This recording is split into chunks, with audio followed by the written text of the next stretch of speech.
Բարեձեզ։ Շարունակում ենք մեր արվեստի ուժը արտաշարը եւ այսօր կուզեի ես խոսեի այն խնդիրների շուրջ, որ մենք հաճախ ասում ենք, որ ինչու դու քո աչքի գերանը չես տեսնում, այլ տեսնում ես ուրիշի աչքի փուշը։ Եվ այդ առումով ես ուզում եմ խոսել դրա մասին, որ մեր հաղորդումը միտված է նրան, մեր զրույցները միտված են նրան, որ մենք կարողանանք ինքնաճանաչողության գանք, ի վերջո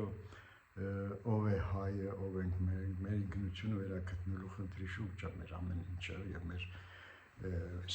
արվեստանոց մեծերի համար որ ստեղծել ենք ամբողջ իմաստ կայանում նրանում, թե ինչպես անենք, ոնց անենք, որ մենք կարողանանք վերագտնենք մեր ինքնությունը, հայ տեսակի ինքնությունը եւ ահա շատ հաճախ մենք մեր շուրջ բոլորը հենց մեր ամիջական միջավայրում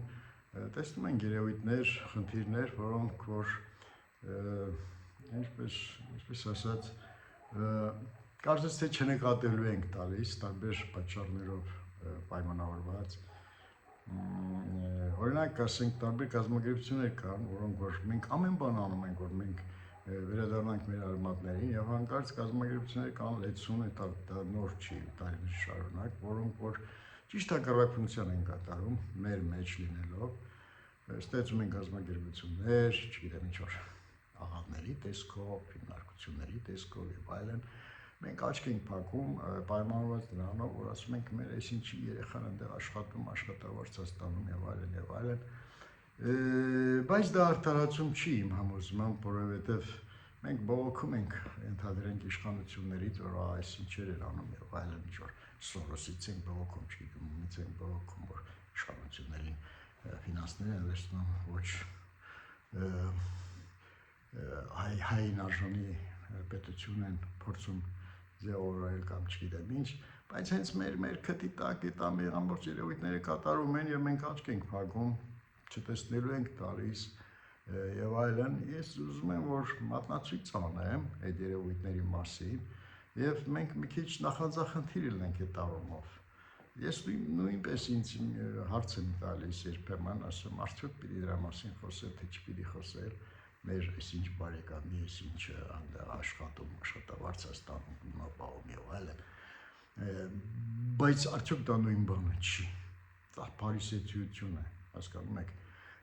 Համար է շատ կուզեի, որ մենք մեր շրջապատում նույնիսկ այդ երեխաները, որոնք որ կամ են մարդիկ, որոնք որ աշխատավարձ ստանալու համար ինչ որ կազմակերպությունում են աշխատում, գիտեք, անհնար է այդ մարդկանց ինչ որ հակառակ բան համոզել, որովհետև մի մեծ ապարատ, մի ցցուն ապարատ աշխատում է այդ մարդկանց վրա, որոնք կարծես թե դարձի ճանապարհ չունեն, այսպես պատի նման ինչ որ բացատրենք, ինչի մասին որ խոսենք եւ այլն, միևնույն է նրանց ինչ որ ասել են, որ սա է ճշմարիտ, իրանք միայն դա են ընդունում։ Եվ նաև մի բանի մասին կուզեմ խոսել, որ հաճախ մենք ասում ենք ով է հայը, այնքան հեշտ տարբերակով է, երբ որ մեր հայ ինքնության մասին խոսում ենք, ես արդեն քանի ժամանակ գտնվում եմ Հայաստանում եւ հատկապես Նորեմբյան տարածաշրջանում, հենց նման խնդիր է առաջանում, ես տեսնում եմ մարդկանց, որոնք որ տարօրինակ են վերաբերում այդ խնդրին։ Ահավասիկ են բանալին, որ այդ մարդու համար ինքը ներվը առաջացնում, երբ որ խոսում ես հայ տեսակի հայ ինքնության մասին, այդ մարդիկ ինչ որ առնում են իրար, ուրեմն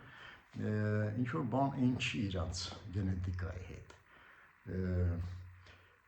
Այդքանն էի ուզում այսօր խոսել, չեմ ուզում շատ ծավալվել, որ մատնացույց անենք, որ մեր շրջապատում այդպիսի երևույթներ են տեղի ունենում եւ բոլոր նրանք ովքեր որ ուզում են որ հայոց պետությունը հայ տեսակը հայ վերագտնի ինքն իրեն, ապա մի քիչ ուշադիր պիտի լինենք եւ նախանձախնդիր լինենք այդ բոլոր երևույթների նկատմամբ, այլապես որևէ տեղից չեն գալու մեզ շտկեն։ Մենք ինքներս եթե չշտկվենք, ինքներս եթե քայլ առ քայլ չգնանք այդ դեպի հայը, դեպի մեր արմատները։ Մեր եւ մյուսների փրկությունը այնուամենայնիվ հայի կայացման, հայի վերազարթոնքի, հայի վերաստեղծման, արմատներին գնալու, արմատներին ճանաչելու մեջ է։ Իմ համոզմամբ այդպես է։ Եվ ուզում եմ այսքանով վերջացնել այսօր զրույցը եւ հաջողություն մաղթեմ բոլորիդ, կհանդիպենք առաջ։